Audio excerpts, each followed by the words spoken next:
आकाशाची आस आहे. समोर कितीही आव्हाने आली तरी लढण्याचा हाच ध्यास आहे. इतिहास घडवायला आलोय आम्ही, कारण हीच तर खरी तरुणाईची कास आहे.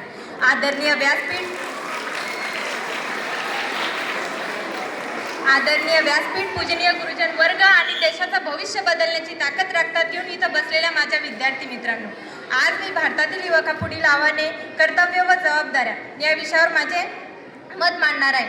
सरांनी हा जेव्हा विषय सांगितला तेव्हा मला प्रश्न पडला की सरांनी हा विषय आपल्याला का दिला असावा. मग थोडा वेळ विचार केल्यानंतर मला समजले की आज आपणही या देशाचे युवक आहोत. काय बरोबर, काय चूक, काय चांगलं, काय वाईट हे ओळखण्याचं सामर्थ्यही आपल्यात आहे आणि या देशाचं भविष्यही या युवकावरच अवलंबून आहे. म्हणून सरांनी हा विषय आपल्याला दिला असावा. मित्रांनो, आज जग म्हणते की भारत हा जगातला सर्वात तरुण देश आहे. स्वामी विवेकानंदांनी ज्या युवाशक्तीवर विश्वास ठेवला ती युवाशक्ती आज देशाचा कणा आहे. आजचा युवक गुगल आणि आयटीच्या जगात क्रांती करतोय. पण या झगमगत्या दुनियेच्या मागे आजचा युवक कोणत्या अंधाराशी आणि आव्हानाशी लढतोय हे पाहण्याची वेळ आता आली आहे. तर मित्रांनो, भारतातील युवकापुढील सर्वात पहिलं आणि सर्वात भीषण आव्हान कोणतं असेल तर ते म्हणजे या जगाची खिळखिळी झालेली शैक्षणिक आणि रोजगार यंत्रणा. याचं ताजं, धगधगतं आणि काळजाला घर पाडणारं उदाहरण म्हणजे नुकतंच दिल्लीच्या जंतर मंतरवर झालेलं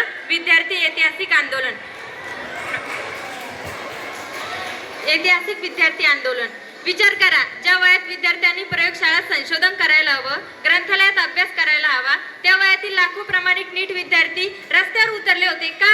कारण त्यांनी केलेल्या कष्टाचा, त्यांच्या प्रामाणिकपणाचा या देशात लिलाव मांडला गेला. खरंच ही गोष्ट खूप गंभीर आणि विचार करण्यासारखी आहे. बिचारे विद्यार्थी रात्रंदिवस एक करून अभ्यास करतात आणि जेव्हा परीक्षा देण्याची वेळ येते तर तेव्हा काय होते, तर तेव्हा पेपर लीक होतो. फक्त पेपरच लीक होत नाही तर त्या पेपरासोबत त्या विद्यार्थ्यांनी आणि त्यांच्या आईवडिलांनी बघितलेले स्वप्नही लीक होतात.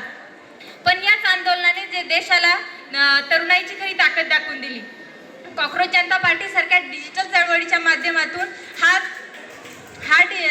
तरुण डोक्यात क्रांती आणि हातात मोबाईल घेऊन रस्त्यावर उतरला. सोनम वांगचुक यासारख्या राष्ट्रभक्तांनी त्याला साथही दिली. हा तरुणाईचा विजय नक्कीच आहे. परंतु प्रश्न हा आहे की दरवेळी स्वतःच्या पेपरासाठी आणि नोकरीसाठी या युवकाला रस्त्यावर का उतरावे लागते? जरी माता पडल्या, जरी लाठ्या फुटला, जरी माता रक्ताची शाही करून लिहू भारत माता. अन्यायाविरुद्ध रचू आम्ही संघर्षाची गाथा. कारण आम्ही फक्त विद्यार्थी नाही तर आम्ही भारत भाग्य विधाता. चला तर मित्रांनो, दुसऱ्या आव्हानाकडे वळूया, ते म्हणजे मोबाईलचे. आजचा हा युग मोबाईलच्या दुनियेत हरवला आहे. तो त्याचा मौल्यवान वेळ व्हॉट्सअप, इंस्टाग्राम, यूट्यूब पाहण्याच्या नादात आपल्या रिअल स्टोरीज काय करू याची आपल्याला भान नाही. मित्रांनो, मोबाईल वाईट नाही तर त्याचा वापर वाईट आहे. आपण जर मोबाईलचा वापर स्वतःचे भविष्य घडवण्यासाठी केला तर हीच तरुणाई देशाचा इतिहास बदलवेल. मित्रांनो, आपण हा युवक अनेक आव्हानांशी जुळत आहे, परंतु या आव्हानांचा आपण नक्कीच सामना करू शकतो.